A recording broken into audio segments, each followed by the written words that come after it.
Hello everyone, welcome to our YouTube channel physics लोग। और आज के इस वीडियो में हम लोग बात करेंगे कि एक अच्छी उत्तर पुस्तिका कैसे लिखी जाए। जैसा कि आप लोग जानते हैं, कल से आपके एग्जाम शुरू हो रहे हैं और पहला जो पेपर है वो हिंदी विषय का है ना। तो सबसे ज़्यादा इंपॉर्टेंट चीज़ ये है कि आपको कितना आता है और कितना नहीं आता इस मोमेंट पे ये वैल्यू नहीं करता। वैल्यू ये करता है कि जो आपको आता है उसको आपने कितना बेहतर तरीके से लिखा है, कितना बेहतर तरीके से रिप्रेजेंटेशन किया है। क्लियर है? तो यहाँ कुछ महत्वपूर्ण बिंदु हैं जिनके ऊपर मैं आज बात करूंगा, जिससे कि आप अच्छे अंकों को ला पाएं। ठीक है? तो जिसमें कि सबसे पहली चीज़ जो है, जब भी उत्तर पुस्तिका दी जाए तो सिर्फ और सिर्फ 1 इंच का हाशिया खींचें लेफ्ट हैंड साइड पे और 1 ही इंच का हाशिया खींचें राइट हैंड साइड पे, है ना। जिस हर तरफ, पेज के दोनों तरफ। कुछ लोग क्या करते हैं, बहुत चौड़े चौड़े हाशिए खींच देते हैं। उसका कोई मतलब नहीं है, उसका उल्टा असर पड़ता है, नेगेटिव इम्पैक्ट पड़ता है आपकी कॉपी चेक करने वाले टीचर के ऊपर। क्या कि आपने जगह की वेस्टेज करी है ना। तो वो हाशिया जो खींचते हैं वो इसलिए खींचते हैं, कई बार कॉपी मुड़ जाती है, किनारों से फट जाती हैं, तो हमारा लिखा हुआ जो पोर्शन है वो डिलीट ना हो, वो खराब ना हो। साथ ही साथ जब हम बी कॉपी लेते हैं तो हमें टाई करना पड़ता है, तो लेफ्ट हैंड साइड पे भी हमारा जो लिखा हुआ डेटा है, जो हमने जो लिखा है, वो छुप ना जाए। ठीक है।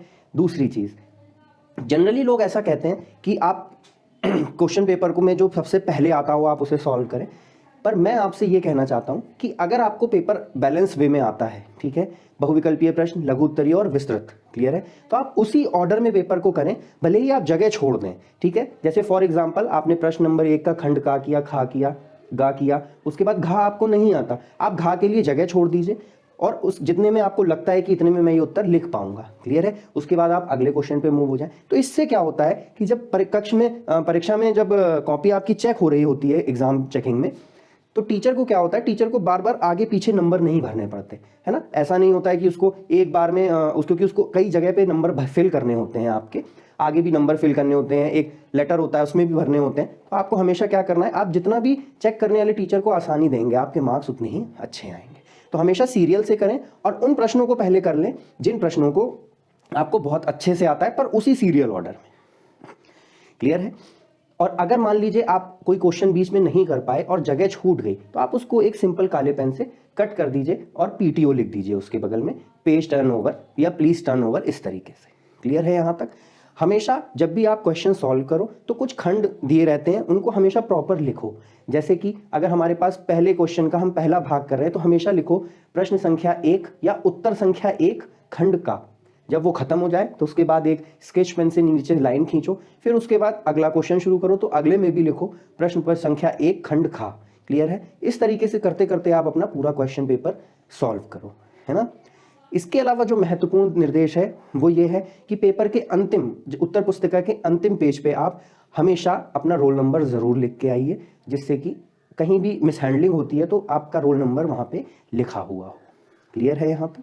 इसके अलावा रेखीय चित्रों का बहुत प्रयोग करें, जिससे कि सपोज करिए आपको टाइम नहीं है, कोई क्वेश्चन रह गया है, तो आप उसको एक फ्लो डायग्राम के रूप में जो भी जितना भी आता है वो वहाँ छोटे से एरिया में जरूर लिख के आइए। उससे क्या होता है कि चेक करने वाले शिक्षक को एक आइडिया लग जाता है कि हमें इस बच्चे को आता तो था पर किसी वजह से नहीं लिख पाया, या पूरी की पूरी जो आपको इन्फॉर्मेशन देनी थी वो आप एक छोटे से फिगर में, एक छोटे से डायग्राम में प्रॉपर नामांकन के साथ जरूर लिखो, जिससे कि आपके नंबर बहुत अच्छे आते हैं।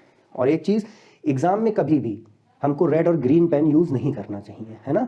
हमेशा उन स्केच पेन्स का यूज करो जो बहुत वाइब्रेंट ना हो और जो मतलब ऐसा भी ना हो कॉपी बहुत रंग बिरंगी आपने बना दी तो भी आपके मार्क्स कई बार कट जाते हैं। ठीक है। एक अच्छे सुलेख में, एक अच्छी हैंड राइटिंग में अगर आप उत्तर लिखोगे तो आप लोगों के मार्क्स हमेशा अच्छे आएंगे। तो इन्हीं शब्दों के साथ आप सभी छात्र छात्राओं को, स्टूडेंट्स को आपके आने वाले एग्जाम्स के लिए बहुत बहुत शुभकामनाएं। Best of luck. Thank you.